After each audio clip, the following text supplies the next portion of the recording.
Hi hello friends, ಎಲ್ರಿಗೂ ನಮಸ್ಕಾರ. ನನ್ನ ಮತ್ತೊಂದು ವೀಡಿಯೋಗೆ ಎಲ್ರಿಗೂ ಸ್ವಾಗತ. ಇದು ಶುಕ್ರವಾರದ ವ್ಲಾಗ್ ಆಗಿರುತ್ತೆ. ಬೆಳಗ್ಗೆ ಊರಿಗೆ ಹೋಗಬೇಕಾಗಿತ್ತು, ಹಂಗಾಗಿ ಸ್ವಲ್ಪ ಎಲ್ಲ ರೆಡಿ ಮಾಡ್ತಾಯಿದ್ನಿ. ಮಹತ್ತೂ ನಮ್ಮ ಮನೆಯವರು ಇಲ್ಲೇ ಇರ್ತಾರೆ, ಹಂಗಾಗಿ ಅವ್ರಿಗೆ ಸ್ನ್ಯಾಕ್ಸು ಮತ್ತು ಸಾಂಬಾರು, ಗೊಜ್ಜು ಅದೆಲ್ಲ ರೆಡಿ ಮಾಡ್ತಾಯಿದ್ದೀನಿ. ಖಾರದ ಮಂಡಕ್ಕಿ ಮಾಡ್ತಾಯಿದ್ದೀನಿ ಸ್ನ್ಯಾಕ್ಸಿಗೆ ಅಂತೇಳ್ಬಿಟ್ಟು. ಹಾಗೆ ಜಾಮೂನ್ ಸಹ ಮಾಡಿದ್ದೆ. ಇವತ್ತು ಜಾಮೂನ್ ಸ್ವಲ್ಪ ಸರಿಯಾಗಿ ಬರಲೇ ಇಲ್ಲ. ಊರಿಗೆ ಹೋಗೋ ಗಡಿಬಿಡಿಯಲ್ಲಿ ಸ್ವಲ್ಪ ಯಾಕೋ ಸರಿಯಾಗಿ ಬರಲೇ ಇಲ್ಲ ಟೇಸ್ಟು. ಸ್ವೀಟ್ ಜಾಸ್ತಿ ಹಾಕ್ಬಿಟ್ಟಿದ್ದೆ, ಅಷ್ಟೊಂದು ಟೇಸ್ಟಿಯಾಗಿ ಬರಲಿಲ್ಲ ಈ ಸರಿ ಜಾಮೂನು.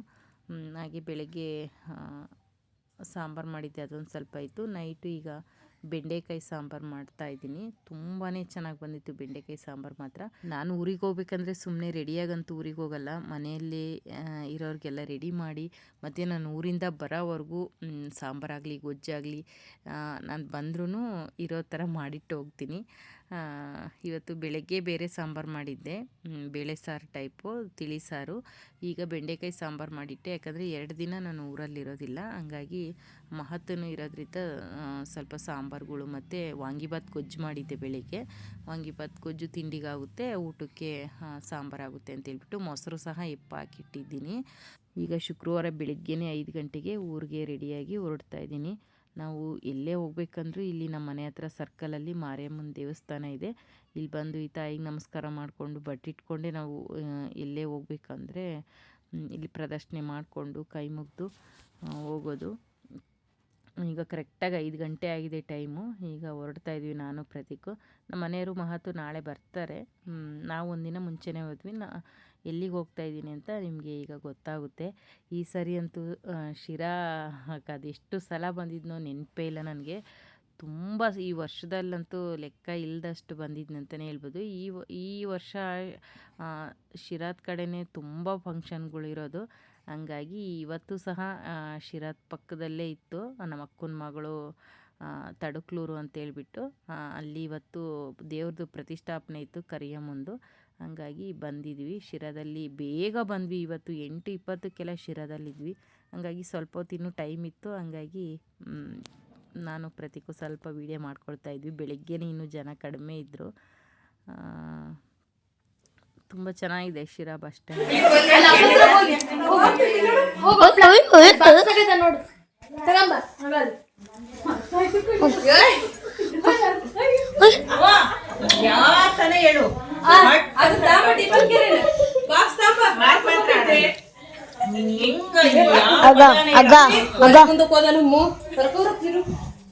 ಇರು ನೋಡ್ತೇನೆ ಎಲ್ಲೈತೆ. ಆಯ್ ಪ್ರತಿ ಅಮ್ಮ ನಂಗೆ ಕರ್ಗಡೆ ಗೊತ್ತಿಂದ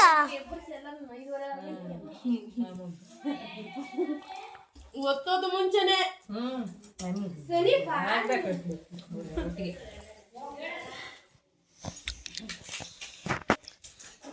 ಸುತ್ತ ಮಾಡ ಸುತ್ತ ಮಾಡ್ತೀನಿ.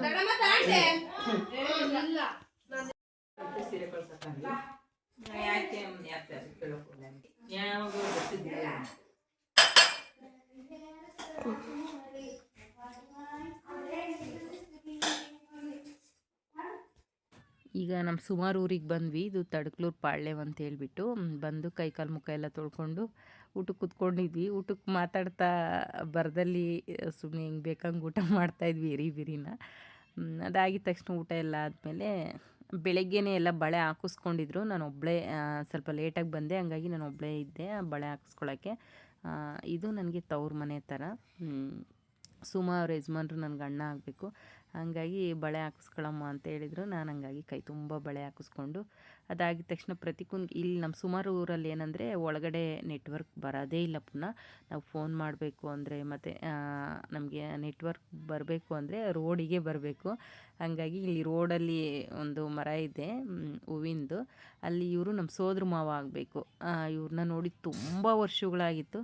ಹಾಗಾಗಿ ಪ್ರತಿಕುನ್ಗೆ ಮೊಬೈಲ್ ತೋರಿಸ್ಕೊಂಡು ಊಟ ಮಾಡಿಸ್ಕೊಳ್ತಾ ನಮ್ಮ ಮಾವನ ಜೊತೆ ಮಾತಾಡ್ತಾ ಕೂತ್ಕೊಂಡಿದ್ದೆ. ತುಂಬ ವರ್ಷಗಳಾಗಿ ನಾನು ಚಿಕ್ಕ ಹುಡುಗಿಯಾಗಿದ್ದಾಗ ಇವ್ರನ್ನ ನೋಡಿದ್ದೆ, ಅದಾದಮೇಲೆ ನೋಡೇ ಇರಲಿಲ್ಲ. ಹಾಗಾಗಿ ತುಂಬ ಹೊತ್ತು ಕೂತ್ಕೊಂಡು ಮಾತಾಡಿದ್ವಿ. ಅದಾದಮೇಲೆ ನಮ್ಮ ಸುಷ್ಮಾ ಇವತ್ತು ನನಗೆ ಸೀರೆದು ಫೋಟೋಶೂಟ್ ಮಾಡಿದ್ಲು. ತುಂಬ ಚೆನ್ನಾಗಿ ಕಾಣಿಸ್ತಾ ಇತ್ತು ಈ ಸೀರೆ ಮಾತ್ರ. ನನಗೆ ಸಕ್ಕತ್ತಾಗಿ ಕಾಣಿಸ್ತಾ ಇತ್ತು. ಇದು ನನ್ನ ಪೇಜಲ್ಲೇ ಸೇಲ್ ಮಾಡಿದ ಸೀರೆ 2500 ರೂಪಾಯಿ. ಎಷ್ಟು ಚೆನ್ನಾಗಿತ್ತು ಅಂದರೆ ಪ್ರತಿಯೊಬ್ಬರು ಈ ಸೀರೆಯನ್ನು ಹೇಳಿದರು, ಚೆನ್ನಾಗಿದೆ ಚೆನ್ನಾಗಿದೆ ಅಂತಲೇ ಹೇಳಿದರು. ಅಷ್ಟು ಚೆನ್ನಾಗಿತ್ತು ಈ ಸೀರೆ ಮಾತ್ರ. ನನಗೂ ಅಷ್ಟೇ ತುಂಬಾ ಚೆನ್ನಾಗಿ ಕಾಣಿಸ್ತಾ ಇತ್ತು.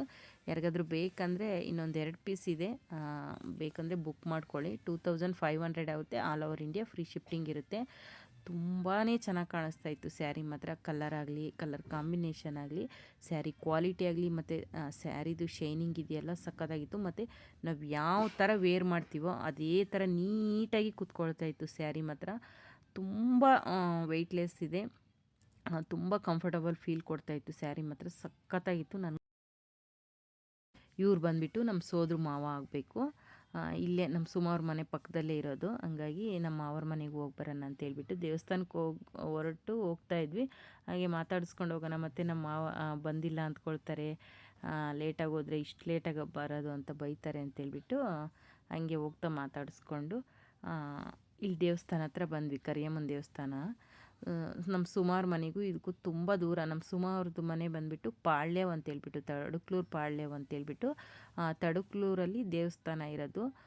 ಸುಮಾರು ಒಂದು 4-5 ಸುತ್ತಮುತ್ತ ಊರವರು, ಒಂದು 4-5 ಹಳ್ಳಿಯವರು ಇಲ್ಲಿ ಈ ಜಾತ್ರೆನ ಮಾಡ್ತಾ ಇರೋದು. ಜಾತ್ರೆ ಅಂದರೆ ಪ್ರತಿಷ್ಠಾಪನೆ, ಹೊಸದಾಗಿ ದೇವಸ್ಥಾನ ಕಟ್ಟಿ ದೇವರು ಪ್ರತಿಷ್ಠಾಪನೆ ಮಾಡ್ತಾಯಿದ್ದಾರೆ. ನೆಕ್ಸ್ಟು ದೊಡ್ಡದಾಗಿ ಜಾತ್ರೆನ ಮಾಡ್ತಾರೆ. ಅವಾಗೆಲ್ಲ ನಾನ್ ವೆಜ್ ಊಟ ಇರುತ್ತೆ.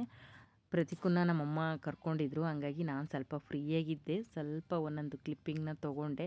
ಅಂದರೆ ಬೇರೆ ಊರಲ್ಲಿ ವೀಡಿಯೋ ಮಾಡ್ಕೊಳ್ಳೋಕೆ ಒಂದು ಸ್ವಲ್ಪ ಮುಜುಗರ, ನನಗೂ ಅದೇ ಥರ ಆಯಿತು. ವೀಡಿಯೋ ಮಾಡ್ಕೊಳ್ಳೋಕ್ಕೆ ಆಗಲಿಲ್ಲ, ಒಂಥರ ಮುಜುಗರ ಆಗ್ತಾಯಿತ್ತು.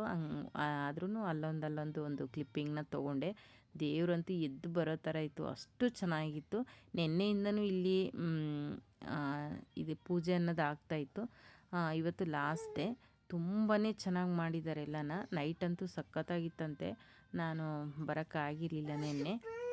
ಇವತ್ತು ಆರತಿ ಇತ್ತು. ನಾವು ಸಹ ಆರತಿ ಜೊತೆಗೆ ಬಂದು ದೇವ್ರಿಗೆ ಆರತಿ ಬೆಳಗ್ಬಿಟ್ಟು ನಮಸ್ಕಾರ ಮಾಡಿಕೊಂಡು ಸ್ವಲ್ಪ ಹೊತ್ತು ದೇವಸ್ಥಾನ ಹತ್ರನೇ ಕೂತ್ಕೊಂಡಿದ್ವಿ. ಆದರೆ ವಿಡಿಯೋ ಯಾವುದು ಕವರ್ ಮಾಡ್ಕೊಳ್ಳಿಲ್ಲ. ಅಲ್ಲಲ್ಲಿ ಒಂದು ಚಿಕ್ಕದಾಗಿ ಕ್ಲಿಪ್ಪಿಂಗ್ ತೊಗೊಂಡಿದ್ದೆ ಅಷ್ಟೇ, ಅದನ್ನೇ ಶೇರ್ ಮಾಡ್ಕೊಳ್ತಾ ಇದ್ದೀನಿ. ದೇವ್ರ ಪ್ರಸಾದ ಸಹ ಇಲ್ಲೇ ಊಟ ಮಾಡಿಕೊಂಡು, ಇಲ್ಲಿ ದೇವಸ್ಥಾನದ ಪಕ್ಕದಲ್ಲೇ ಊಟಕ್ಕೆಲ್ಲ ಅರೇಂಜ್ ಮಾಡಿದರು. ತುಂಬಾ ಚೆನ್ನಾಗಿತ್ತು ಊಟ ಮಾತ್ರ. ಅನ್ನ ಸಾಂಬಾರು, ಪಾಯಸ, ಹಪ್ಪಳ, ಪಲ್ಯ ಎಲ್ಲ ಮಾಡಿದರು. ಊಟ ಎಲ್ಲ ಮಾಡ್ಕೊಂಡ್ಬಿಟ್ಟು ಈಗ ನಮ್ಮ ಸುಮಾರು ತೋಟದ ಹತ್ರ ಬಂದ್ವಿ. ಇಲ್ಲಿ ಬಂದು ಎಳ್ನೀರು ಕುಡಿದ್ವಿ. ತೋಟ ಕವರ್ ಮಾಡಿಲ್ಲ. ಇಲ್ಲೇ ತಡಕ್ಲೂರಲ್ಲಿ ನಮ್ಮ ಸುಮಾರದು ತೋಟ ಇರೋದು, ಊರ ಹತ್ರ. ಇವರು ಇರೋದು ಪಾಳ್ಯವ್ ಅಂತೇಳ್ಬಿಟ್ಟು.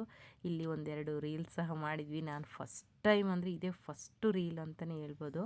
ನನಗೆ ಬರ್ತಾನೇ ಬರ್ತಾ ಇಲ್ಲ ಅನ್ನೋದಕ್ಕಿಂತ ಹೆಚ್ಚು ನಮ್ಮಮ್ಮಂದು ಭಯ. ನಮ್ಮಮ್ಮ ಹಿಂಗೆ ಕಣ್ಬಿಟ್ಕೊಂಡು ನೋಡ್ತಾಯಿದ್ರು. ನಮ್ಮಮ್ಮನಿಗೆ ಹೆದರ್ಕೊಂಡೇ ನಾನು ರೀಲ್ಸೇ ಚೆನ್ನಾಗಿ ಮಾಡಿಲ್ಲ.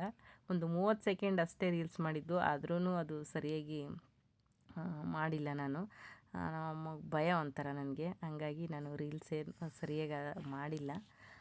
ಎಳ್ನೀರು ಕುಡಿದ್ಬಿಟ್ಟು ಅಲ್ಲೇ ನಮ್ಮ ಅತ್ತಿಗೆ ತವ್ರ ಮನೆ ಇದೇ ಊರೇ ತಡಕ್ಲೂರು. ಅವ್ರ ಅಮ್ಮವ್ರ ಮನೆ ಹತ್ರ ಎಲ್ಲ ಹೋಗ್ಬಿಟ್ಟು ಬಂದ್ವಿ. ಅದಾಗಿದ್ಮೇಲೆ ನೆಕ್ಸ್ಟ್ ಬೆಳಗ್ಗೆನೇ ವ್ಲಾಗ್ನ ಕಂಟಿನ್ಯೂ ಮಾಡಿದ್ದು. ಶನಿವಾರ ಬೆಳಗ್ಗೆದಿದ್ದು. ಇವತ್ತು ಊರಿಗೆ ಸಹ ಹೋಗಬೇಕು, ನಮ್ಮೂರಿಗೆ ಬ್ಯಾಡ್ರಳ್ಳಿಗೆ. ಆದರೆ ಇವತ್ತು ಹರಸಾಹಸ ಮಾಡಿದ್ವಿ ಅಂತಲೇ ಹೇಳ್ಬೋದು. ಇಲ್ಲೇನಪ್ಪ ಅಂತಂದರೆ ಬಸ್ಸು ಅನುಕೂಲ ಇಲ್ಲ, ಗಾಡಿಯಲ್ಲೇ ಓಡಾಡಬೇಕು. ಇಲ್ಲಿ ಸುಮಾರು ಯಜಮಾನ್ರು ಒಬ್ಬರೇ ಇರೋದು. ಅವ್ರದ್ದು ಕುರಿಗಳಿದ್ದಾವೆ, ತುಂಬ ಇದ್ದಾವೆ ಕುರಿಗಳು ಅವರವು. ಹಂಗಾಗಿ ಅವನ್ನ ನೋಡ್ಕೋಬೇಕಾಗಿತ್ತು. ಹಂಗಾಗಿ ನಮ್ಮನ್ನು ಬಿಟ್ಟು ಬರೋದಕ್ಕೆ ಆಗಲಿಲ್ಲ. ಎಷ್ಟು ಕಷ್ಟ ಆಯ್ತಂದ್ರೆ ಇವತ್ತು ಊರಿಗೆ ಹೋಗೋದು ತುಂಬಾ ಕಷ್ಟ ಆಯಿತು. ಈಗ ಬೆಳಗ್ಗೆನೇ ನಮ್ಮ ಸುಮಾರು ಮನೆ ಮುಂದೆ ನೀರಿನ ತೊಟ್ಟಿ ಇದೆ. ಆ ತೊಟ್ಟಿಯಲ್ಲಿ 24 ಅವರ್ ನೀರು ಹೋಗ್ತಾ ಇರುತ್ತೆ, ಆಫೇ ಆಗಲ್ಲ. ಒಂಥರ ವಾತಾವರಣ ಚೆನ್ನಾಗಿತ್ತು. ಹಂಗಾಗಿ ಇಲ್ಲೇ ಮುಖ ತೊಳ್ಕೊಳ್ಳೋಣ ಅಂತೇಳ್ಬಿಟ್ಟು ಬ್ರಷ್ ಮಾಡಿ ಮುಖ ತೊಳ್ಕೊಳ್ಳೋಣ ಅಂತೇಳಿ ನಾನು ಸುಷ್ಮಾ ಬಂದ್ವಿ. ಇಲ್ಲೊಂಥರ ಚೆನ್ನಾಗಿದೆ, ಒಂಥರ ಸಿಕ್ಕಾಪಟ್ಟೆ ಇಷ್ಟ ಆಯ್ತು ಇಲ್ಲೇದು ವಾತಾವರಣ. ಪ್ರತೀಕಂತೂ ಸುಮ್ಮನೆ ಇರ್ತಾ ಇಲ್ಲ, ಅಳ್ತಾನೇ ಇದ್ದ. ಪ್ರತೀಕ್ ಹೆಂಗಂದರೆ ಗಂಡು ಮಕ್ಕಳು ಯಾರೇ ಕರೀಲಿ ಹೋಗ್ತಾನೆ, ಹೆಣ್ಮಕ್ಳ ಹತ್ರ ಪುನಃ ಹೋಗೋದೇ ಇಲ್ಲ ಅವನು. ಗಂಡು ಮಕ್ಳು ಪರಿಚಯನೇ ಇರಬೇಡ, ಅವ್ರ ಹತ್ರ ಕೈ ಚಾಚ್ಕೊಂಡು ಹೋಗ್ತಾನೆ. ಹೆಣ್ಮಕ್ಳ ಹತ್ರ ಅವ್ನು ಪುನಃ ಹೋಗೋದೇ ಇಲ್ಲ. ಸುಷ್ಮನ ಹತ್ರ ಅಂತೂ ಅವಳು ಅಲ್ಲಿದ್ದಾಳೆ ಅಂದರೆ ದೂರ ಇರ್ತಾನೆ. ಮತ್ತು ಅವ್ರ ಯಜಮಾನ್ರ ಹತ್ರ, ನಾಗೇಶ್ ಅಣ್ಣನ ಹತ್ರ ಎಲ್ಲಿದ್ದರೂ ಹುಡುಕೊಂಡು ಹೋಗ್ತಾನೆ ಅವನು. ಹಂಗೆ ಗಂಡು ಮಕ್ಳು ಅಂದರೆ ತುಂಬ ಇಷ್ಟಪಡ್ತಾನೆ. ಹೆಣ್ಮಕ್ಳು ಎಷ್ಟೇ ಅವ್ರು ಪ್ರೀತಿಯಿಂದ ಎತ್ಕೊಂಡ್ರು ಅವ್ರ ಹತ್ರ ಹೋಗೋದೇ ಇಲ್ಲ. ನಮ್ಮ ಅಮ್ಮನ ಹತ್ರನೂ ಹೋಗಲ್ಲ ಅವನು. ಈಗ ಸಂಜೆ ಆವಾಗಲೇ 5 ಗಂಟೆ 4:30 5 ಗಂಟೆ ಆಗಿತ್ತು. ಈಗ ನಾವು ಊರಿಗೆ ಸಹ ಹೊರಡಬೇಕಾಗಿತ್ತು. ಮಾಲಿಂಗಣ್ಣನೂ ಕುರಿ ಹತ್ರದಿಂದ ಬಂದರು. ನಾಗೇಶ್ ಅಣ್ಣನೂ ಬೆಂಗಳೂರಿಂದ ಬಂತು. ಊಟ ಮಾಡ್ತಾ ಕೂತ್ಕೊಂಡಿದ್ದಾರೆ. ಕಡುಬು ಮಾಡಿದರು. ಊಟ ಮಾಡ್ತಾಯಿದ್ದಾರೆ ಇವರೇ ಮಾಲಿಂಗಣ್ಣ ಸುಮಾರು ಯಜಮಾನ್ರು. ನಾನು ಇಲ್ಲಿ ಸುಮಾರು ಊರ ಪಕ್ಕದಲ್ಲೇ ನಮ್ಮ ಅಜ್ಜಿ ಊರಿರೋದು. ನಮ್ಮ ಅಮ್ಮವ್ರ ಚಿಕ್ಕಮ್ಮ ಇವರು.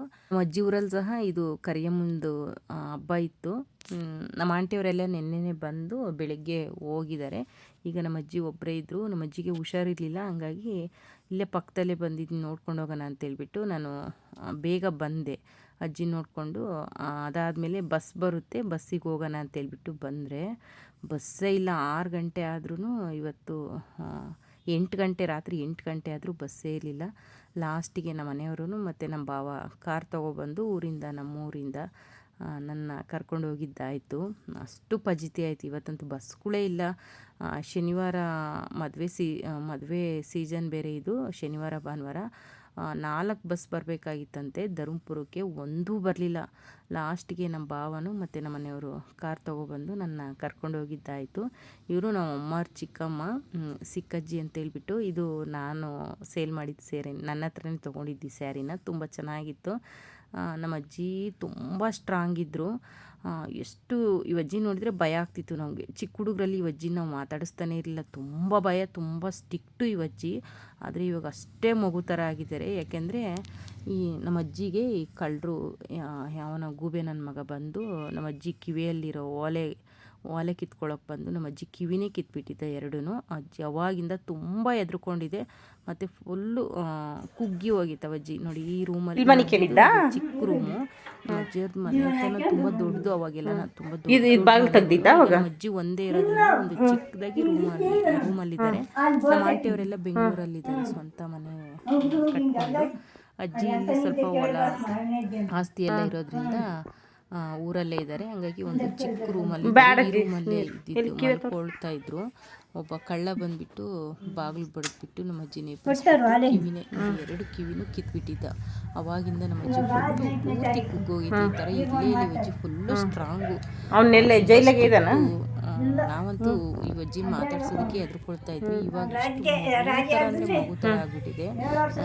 ಅಷ್ಟು ಹೆದರ್ಕೊಂಡ್ಬಿಟ್ಟೈತೆ. ಈಗ ಮಲ್ಕೊಂಡಾಗೂ ಅಷ್ಟೇ ಜ್ಞಾಪಿಸ್ಕೊಂತೈತೆ ಅವ್ನು ಕಿವಿ ಕಿತ್ತಿರೋದೆಲ್ಲನ. ತುಂಬ ಬೇಜಾರಾಯಿತು. ನಮ್ಮ ಅಜ್ಜಿ ನೋಡ್ಕೊಂಡ್ಬಿಟ್ಟು ನಾವು ನಮ್ಮ ಊರಿಗೆ ಹೋದ್ವಿ. ಅದನ್ನು ನಾಳೆ ಕಂಟಿನ್ಯೂ ಮಾಡ್ತೀನಿ ವ್ಲಾಗು. ಈ ರೀತಿ ಇತ್ತು ಫ್ರೆಂಡ್ಸ್ ಇವತ್ತಿನ ವೀಡಿಯೋ. ಈ ವಿಡಿಯೋ ನಿಮಗೆ ಇಷ್ಟ ಆದರೆ ಪ್ಲೀಸ್ ಚಾನಲ್ನ ಸಬ್ಸ್ಕ್ರೈಬ್ ಮಾಡಿಕೊಂಡು ವಿಡಿಯೋ ನೋಡಿ. ಹಾಗೆ ಪ್ಲೀಸ್ ಒಂದು ವಿಡಿಯೋಗೆ ಒಂದು ಲೈಕ್ ಕೊಟ್ಟು ನಿಮ್ಮ ಫ್ಯಾಮಿಲಿ ಫ್ರೆಂಡ್ಗೆ ಶೇರ್ ಮಾಡಿ ಅಂತ ಹೇಳ್ತಾ ಇವತ್ತಿನ ವಿಡಿಯೋ ಮುಗಿಸ್ತಾ ಇದ್ದೀನಿ. ನೆಕ್ಸ್ಟ್ ಡೇ ಬ್ಯಾಡ್ರಳ್ಳಿಗೆ ಹೋದ್ವಿ, ನಮ್ಮೂರಿಗೆ. ಅದನ್ನು ನಾನು ಮುಂದಿನ ವೀಡಿಯೋದಲ್ಲಿ ಅಪ್ಲೋಡ್ ಮಾಡ್ತೀನಿ. ಧನ್ಯವಾದಗಳು.